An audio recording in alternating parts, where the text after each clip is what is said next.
నమస్తే, welcome to the date line. నేను దేవులపల్లి అమర్.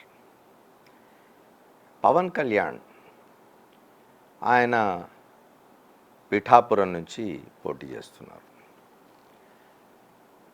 పిఠాపురం నుంచి పోటీ కూడా ఆయన పెద్ద పూర్తి విశ్వాసంతో లేదా మనస్ఫూర్తిగా పోటీ చేస్తున్నట్టుగా అనిపించడం లేదు. పొద్దున హైదరాబాద్ నుంచి ప్రత్యేక విమానంలో బయలుదేరిపోయి సాయంత్రం వరకు పిఠాపురంలో ఉండి రాత్రికి హైదరాబాద్ చేరుకుంటూ ఉన్నారు.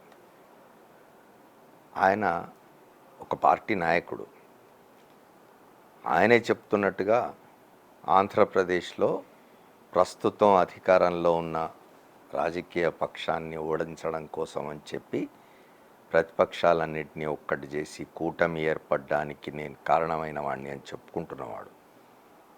60-70 సీట్లు 175 లోక్సభ శాసనసభ స్థానాల్లో తీసుకుంటాడని చాలామంది అనుకున్న పార్టీ నాయకుడు చివరికి 24 స్థానాలకు పరిమితం అయిపోయి ఆ 24 కూడా కాకుండా 21 స్థానాలు మాత్రమే తీసుకొని ఆ 21 స్థానాల్లో కూడా దాదాపు మెజారిటీ స్థానాలు తెలుగుదేశం వాళ్ళనే అక్కడ రాజీనామా చేయించి తన పార్టీలో చేర్చుకొని వాళ్ళకి టికెట్లు ఇస్తున్న పరిస్థితి చూస్తూ ఉన్నాం.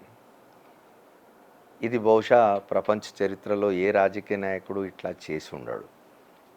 ఎవరైనా ఒక రాజకీయ పార్టీ స్థాపిస్తున్నప్పుడు ఆ పార్టీ ప్రజల్లోకి పోయి పనిచేయాలా, బలోపేతం కావాలా, అయి అధికారంలోకి వచ్చి ప్రజలకు సేవ చేయాలి అనే ఆలోచన ఉంటుంది.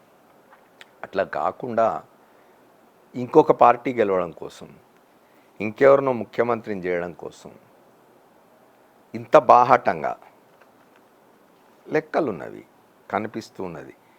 నిన్నటికి నిన్న ఇంత నగ్నంగా తెలుగుదేశం పార్టీకి సంబంధించిన 2 నాయకులు నిన్న తెలుగుదేశం పార్టీకి రాజీనామా చేసి వెళ్ళి జనసేనలో చేరి జనసేన అభ్యర్థులైనారు.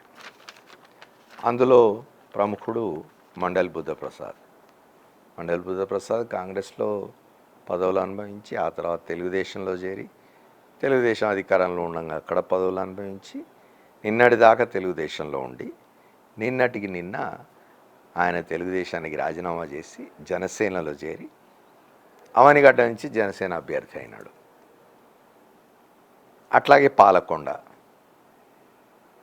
ఇవే కాదు తిరుపతి, పెందుర్తి, విశాఖపట్నం, దక్షిణ విశాఖ, ఈ 3 చోట్లకు వైఎస్ఆర్ కాంగ్రెస్ పార్టీ నుంచి రాజీనామా చేసిన వాళ్ళ అభ్యర్థులైనారు. మచిలీపట్నం లోక్సభకు నిన్నటిదాకా వైఎస్ఆర్ కాంగ్రెస్ పార్టీ ఎంపీగా ఉన్న బాలశౌరి జనసేన అభ్యర్థి అయినాడు కూటమి తరఫున. ఇట్లా ఆయన తీసుకున్న 21 స్థానాల్లో 11 స్థానాలకు పైగా గత ఎన్నికల్లో టీడీపీ తరఫున పోటీ చేసిన వాళ్ళు లేదా వైఎస్ఆర్ కాంగ్రెస్ పార్టీ నుంచి డిస్గ్రంటలే వచ్చిన 3-4 ఇట్లా ఇతర పార్టీల నుంచి వచ్చిన వాళ్ళే ఇవాళ జనసేన అభ్యర్థులుగా ఉన్నారు. ఇందులో 2-3 విషయాలు.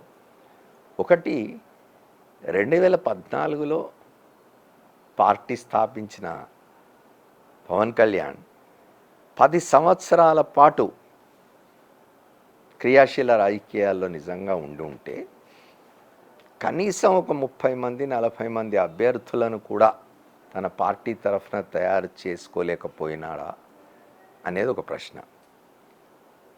అయితే జనసేనలో ఉన్నవాళ్ళు చాలామంది మాట్లాడుతున్నది ఏమిటంటే ఉన్నారు అభ్యర్థులు, ధీటైన వాళ్ళు ఉన్నారు, జనసేన కోసం అన్నీ త్యజించి పనిచేసిన వాళ్ళు ఉన్నారు, వాళ్ళందరినీ కాదని వాళ్ళ పవన్ కళ్యాణ్ తెలుగుదేశానికి దాసోహమై వాళ్ళకు అనుకూలమైన అభ్యర్థులకు టికెట్లు ఇస్తూ ఉన్నాడు అని. పవన్ కళ్యాణ్కి అర్థం కాని విషయం ఏమిటంటే ఆయన పాపం నిన్న మొన్న పిఠాపురంలో తిరుగుతూ అడుక్కుంటున్నాడు, నన్ను ఒక్కడైనా గెలిపించండి అని. పాతాళంలోకి తొక్కేస్తా జగన్మోహన్ రెడ్డిని అని చెప్పిన పవన్ కళ్యాణ్ నన్ను ఒక్కడైనా గెలిపించి శాసనసభకు పంపండి అని అడుక్కుంటున్నాడంటే రేపు నిజంగా పొరపాటున ఏదైనా జరిగి అధికారంలోకి వస్తే ఆ కూటమిలో పవన్ కళ్యాణ్ పరిస్థితి ఏమిటి అసలు? ఆయనే గెలుస్తాడో లేదో నమ్మకం లేని పరిస్థితి. ఆయన తరఫున ఆయన పార్టీ పేరుతో పోటీ చేస్తున్న వాళ్ళంతా చంద్రబాబు మనుషులైనప్పుడు రేపు పవన్ కళ్యాణ్కి కానీ జనసేనకు కానీ ఆ కూటమిలో లేదా తెలుగుదేశంలో ఎటువంటి ప్రాధాన్యత ఉంటుంది? ఈ మాత్రం అర్థం కాని రాజకీయాలు పవన్ కళ్యాణ్ ఎందుకు చేయడం? పార్ట్ టైం పాలిటీషియన్గా మిగిలిపోతాడు తప్ప ఆయన ఆంధ్రప్రదేశ్లో సాధించేది ఏమి ఉండదు.